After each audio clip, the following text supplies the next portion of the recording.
There is a moment, often in the quiet hours of the night, when the truth you've tried to ignore comes softly to the surface. It's the moment when you feel the weight of being hurt by someone you trusted with your most tender parts. Maybe it started with a silence you didn't understand, or with words that landed like small, invisible cuts. And even though a part of you keeps whispering that you deserved more, another part keeps wondering if somehow you caused it, if you were too much, or not enough, or simply too human to be truly loved without conditions. When something inside you tightens in your chest, when your heart feels raw and exposed, it's so easy to believe that his distance is a mirror of your unworthiness. Louise Hay once said, "You have been criticizing yourself for years, and it hasn't worked. Try approving of yourself and see what happens." It sounds simple, almost too gentle for a heart that feels so bruised. But maybe the most powerful shifts begin with that softness, because you've already tried to fill the emptiness by chasing his explanations, haven't you?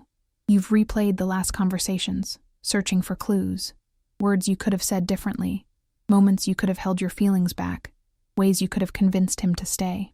All of that searching becomes a cycle that only leaves you more hollow, more tired.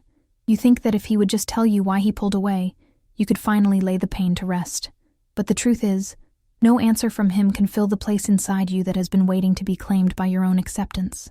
There is something sacred about this threshold you're standing on, the space between needing his validation and learning to honor your own worth in silence. It doesn't mean you have to pretend it didn't hurt. It doesn't mean you have to become hard or cold. It means that every time you resist the urge to beg for closure, you are choosing something braver, the dignity of self-respect. You are choosing not to abandon yourself again. And maybe you've noticed how the mind keeps telling stories that make it all your fault. Stories that say you should have been more agreeable, more beautiful, less emotional, less demanding. But those stories were never the truth. They were just the echoes of old wounds. Wounds that began long before he ever entered your life. Wounds that whisper, "If I were worthy, he would have stayed."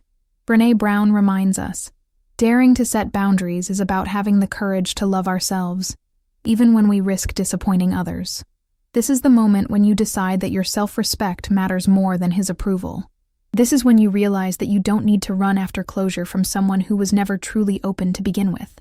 The story you've been telling yourself can change. The way you hold your own heart can change. Even if he never apologizes. Even if he never comes back to explain himself. And so, as you sit with all that hurts, I invite you to breathe into the quiet. Feel what is true behind all the confusion. You are not broken. You are a woman standing on the edge of her own becoming. And nothing he did, or didn't do, can take that away from you. But what happens when the pain feels so personal that it clings to your skin, whispering that you were the reason he chose to hurt you? There is a certain heaviness that comes from believing his behavior was proof of your inadequacy. Maybe you felt it, that sinking sense that if you had been a little easier to love, he would have stayed. He would have tried. He would have cared more than he did. And so you keep replaying every detail in your mind, hoping that if you analyze it enough, you can finally make sense of why it ended the way it did. But here is a truth that might feel both liberating and uncomfortable. What he did was never about your worth. His choices were a reflection of his own emotional limitations, his own unhealed places, the patterns he carried long before he met you, his withdrawal, his inconsistency, his silence. None of it was an accurate measure of your value. You could have been softer or stronger, more patient or more detached, and still he would have met you with the same inability to stay open. Sometimes his actions were simply clouds passing over your inner sun. They were temporary shadows, illusions that seemed so real in the moment that you forgot the light was always there beneath them. It's so human to take those shadows personally, to think, if I had been better, he would have been different. But a man who cannot hold his own heart will never be able to hold yours, no matter how deserving you are of tenderness. And maybe you've noticed the ache that lingers, the craving for him to see you as worthy, just once. But what if you could trust that his inability to see your light does not make it any less bright? What if his absence of recognition says nothing about your capacity to love, your beauty, your spirit? When you begin to understand this, the pain softens a little. It doesn't disappear overnight, but it starts to loosen its grip. You start to see that your worth was never dependent on whether he stayed or whether he understood you. And in that understanding, there is room to breathe again. There is room to feel the truth in your bones. You are whole, with or without his validation. You are enough, even in the silence he left behind. But there is another layer to this ache that so many women never name out loud. It's the urge to keep explaining yourself, to keep proving that your love was sincere, to keep hoping that if you find the right words, he will finally understand what he meant to you. Maybe you've felt that restless energy, the impulse to write just one more message, to call late at night, to say everything that has been swirling in your chest. It feels almost impossible to let the silence stay empty because you've been taught that silence means indifference, that it means defeat. Yet there is a different kind of silence, a silence that is not about punishment or withdrawal, but about the quiet dignity of self-respect. It's the kind of silence that says, "I will not beg you to see me."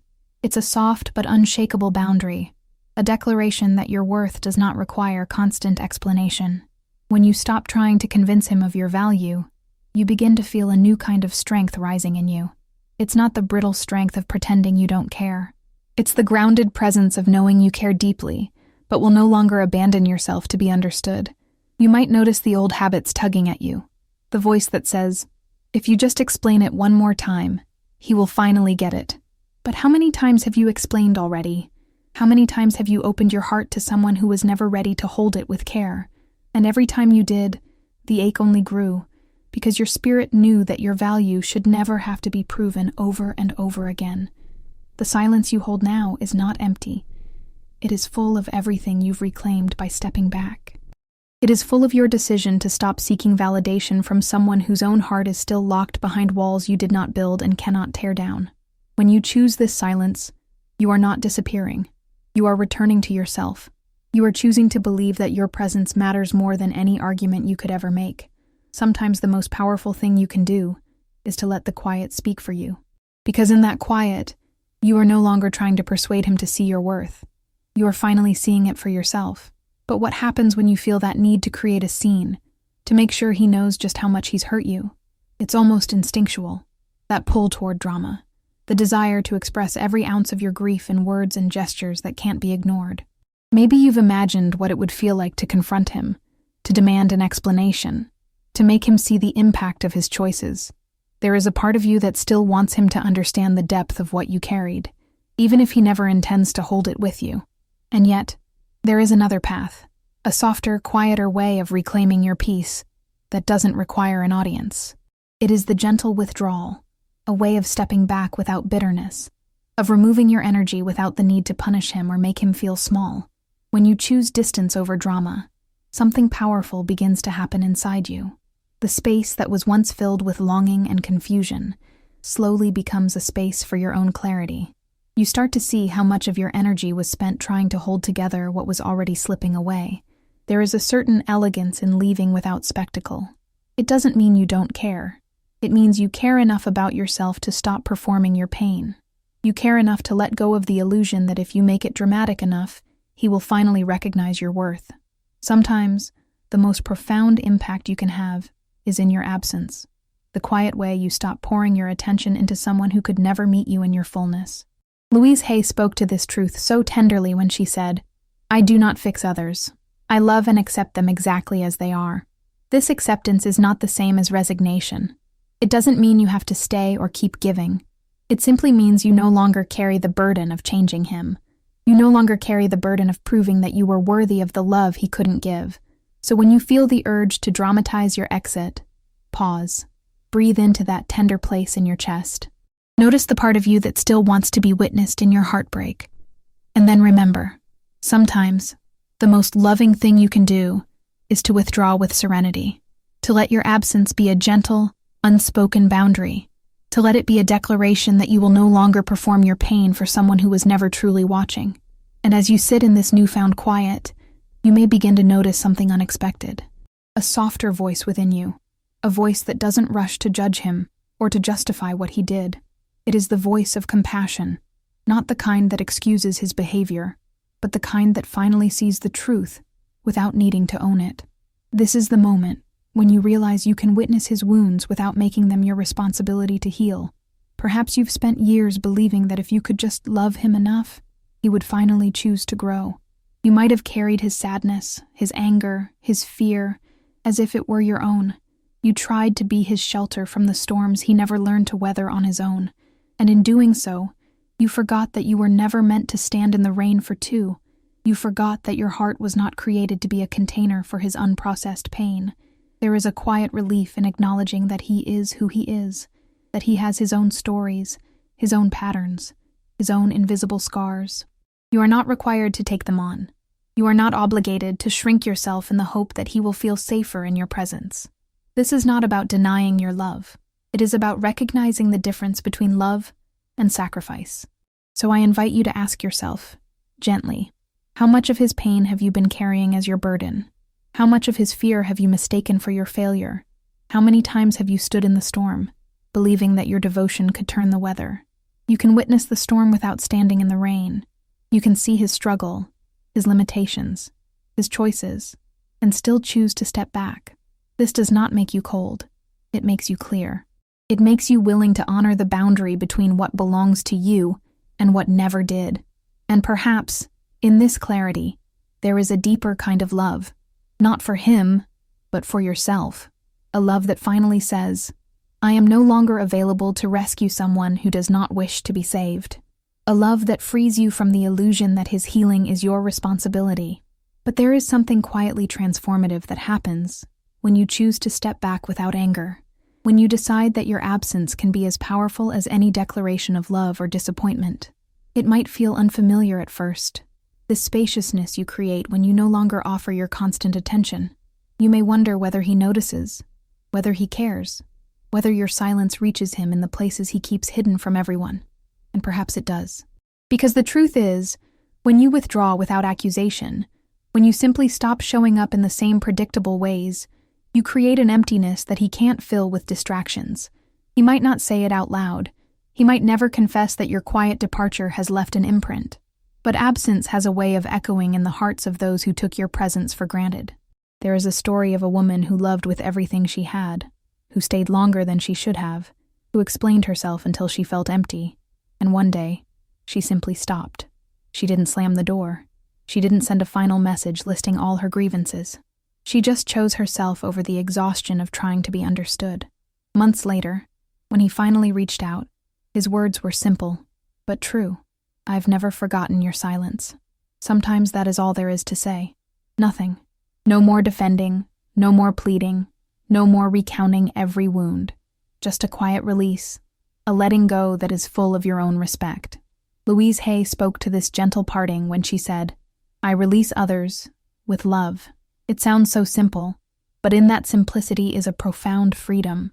You do not need to make him feel your pain to validate that it was real. You do not have to orchestrate his regret to prove that you mattered. The space you leave behind can be the most honest reflection of your worth, not because it punishes him, but because it finally honors you. When you remember that your absence is not a tactic but a truth, you start to see how much power there is in stepping away with grace. You see that you don't have to perform your departure. You only have to live it. Quietly, steadily, without the need for applause or recognition. And in that living, you reclaim a piece of yourself that was waiting for you to come home. And when the dust finally settles, when the echoes of old conversations have faded into something softer, you may begin to sense that a part of you feels strangely empty. It's the space that used to be filled with the constant pull of his approval, the anxious dance of wondering where you stood in his heart. Without that familiar tension, you might feel unsteady, unsure who you are without the identity you built around being chosen by him. This is the moment when your healing starts to take root, not because he returned to reassure you, but because you are ready to rebuild your life around something sturdier than his attention. There is a quiet revolution in reclaiming your own center, in deciding that your daily rituals, your thoughts, your dreams, will no longer revolve around someone who could not hold them with care. You might notice the small ways you start to come home to yourself again. The morning light feels warmer. Your own reflection in the mirror looks a little softer. The rituals that once felt empty begin to nourish you. This rebuilding doesn't happen in a single moment. It happens every time you choose to return to your own body, to feel the way your breath moves without needing anyone's permission to exist. It happens when you remember that you have always belonged to yourself first, even when you forgot. There is a tender kind of courage in learning to be your own source of validation. You are planting your own garden so you don't have to wait for someone else to bring flowers you are always capable of growing. Perhaps this is the most important part of the journey, not the leaving, not the letting go, but the quiet work of becoming whole again, of reclaiming the mornings and evenings you once spent wondering if you were enough, of choosing to nourish your own heart with the gentleness you so often tried to give away. And as you stand here, in this new season of your life, you may start to feel a deeper truth rising. The woman you are becoming does not need to be rescued from her own emptiness. She knows how to fill it with her own devotion, her own wonder, her own presence, and that is something no one can take away from you again. But even as you begin to gather the pieces of your own wholeness, there may be moments when an old ache returns. You might feel it late at night, when the world is quiet, and the part of you that still longs for connection wonders if you should have stayed a little longer, tried a little harder. In those moments, it is easy to slip back into the belief that love means never setting limits. That compassion requires you to leave your own heart unguarded. Yet there is another truth waiting to be felt, a truth that lives in the center of your chest like a steady flame. It is the understanding that boundaries are not walls meant to punish or isolate. They are the tender lines that protect the most sacred parts of you, the parts that know what respect feels like, what honesty feels like, what real intimacy requires.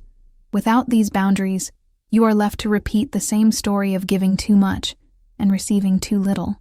You might remember times when you softened your limits because you were afraid to lose him. You said yes when you meant no. You forgave without reflection. You accepted excuses because you were afraid that drawing a line would mean losing the little connection that remained. And every time you did, a piece of your self-respect slipped quietly out of reach. But here, in this season of your life, there is an opportunity to choose something different, to decide that you are no longer available for the kind of love that asks you to abandon yourself, to name what you will allow into your heart and what must remain outside. Louise Hay said, "I am willing to stand up for myself." And in that willingness, you reclaim the power you once gave away. It doesn't mean you have to be rigid or unforgiving. It means you are finally ready to honor the truth of what you need. It means you trust that the right person will not ask you to sacrifice your peace to keep their affection. You are not here to prove your worth through endless compromise. You are here to live in the fullness of your own integrity.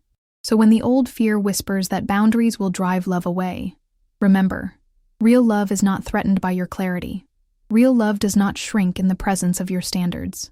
Real love rises to meet you where you are strong, not where you are willing to disappear. And maybe, in the quiet after you have set those boundaries, you will feel another wave of emotion rising. It might be a sadness so deep it surprises you, or a lingering wish that he would finally understand what he lost. There is a part of you that still imagines he will wake up one day, realize your worth, and come back to make things right. It is a tender, human longing, the hope that if he feels regret, it will somehow heal the part of you that was left behind. But what if you could trust that you don't need his remorse to be whole? What if your freedom does not depend on him feeling the same sorrow you carried alone for so long? There is a gentle release that happens when you stop needing revenge or retribution to validate your experience. You begin to see that you can let go without hoping he will suffer in your absence. Sometimes the most loving act is to set yourself free from the fantasy of his apology, to stop waiting for the day he finally says the words you needed to hear, because the longer you wait, the more you tie your healing to someone else's awakening, and your healing deserves to belong only to you. I wonder if you've asked yourself, with honesty, what part of me is still hoping he will save me from my own grief? Maybe it's the part that never learned to soothe itself, the part that believed love was something you had to earn, prove, or suffer for. But what if this ending is the invitation to become the one who holds that grieving part of you with tenderness, instead of outsourcing the responsibility to him? Letting go is not a punishment. Letting go is trusting that the universe has better hands to hold you. It is believing that what is meant for you will never require you to sacrifice your peace. It is remembering that you are not defined by who stayed or who left, but by the way you choose to love yourself in the aftermath. And as you feel the last threads of attachment loosen, you may notice a softer space in your heart, a place where forgiveness can begin. Not because he deserves it, but because you deserve to be free.